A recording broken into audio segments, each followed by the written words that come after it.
తూర్పుగోదావరి జిల్లా కొవ్వూరు గోష్పద క్షేత్రంలో ఏటా కార్తీక మాసంలో టీటీడీ దేవస్థానం దాస సాహిత్య ప్రాజెక్టు ఆధ్వర్యంలో గోదావరి నదికి హారతి నిర్వహిస్తారు. దీనిలో భాగంగా ఈ రోజు గోదావరి నదిలో ప్రత్యేక పండ్లు ఏర్పాటు చేశారు. వాటిపై స్వామివారి ఉత్సవ మూర్తులను ఉంచి పూజా కార్యక్రమాలు నిర్వహించి గోదావరి మాతకు హారతలు ఇచ్చారు. రెవెన్యూ, మున్సిపల్ అధికారులు ఏర్పాటు చేసిన ఈ కార్యక్రమానికి 10,000 మంది భక్తులు తరలివచ్చి వీక్షించారు. ఈ కార్యక్రమంలో ఎమ్మెల్యే ముప్పిడి వెంకటేశ్వరరావు, జిల్లా జాయింట్ కలెక్టర్, పట్టణ ప్రముఖులు పాల్గొన్నారు.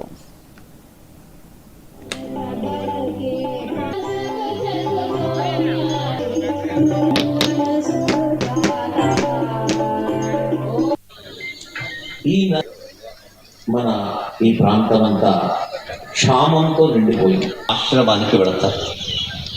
ఎక్కడ కరువు మనం ఇచ్చిన ఆస్తిని మన పిల్లలు ఉంచుకోవచ్చు, దాన్ని పోగొట్టుకోవచ్చు.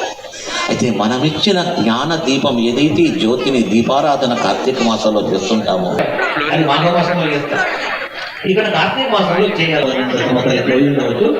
అప్పుడు సంకల్పం కలిగి చేయాలని చెప్పేసి ప్రారంభిస్తున్నారు. అది ఒక 3 ఏళ్ల పైన అని చెప్పేసి ప్రత్యేకమైనటువంటి శ్రద్ధను వహించి మన అందరికీ చెప్పించి అందరితో చెప్పి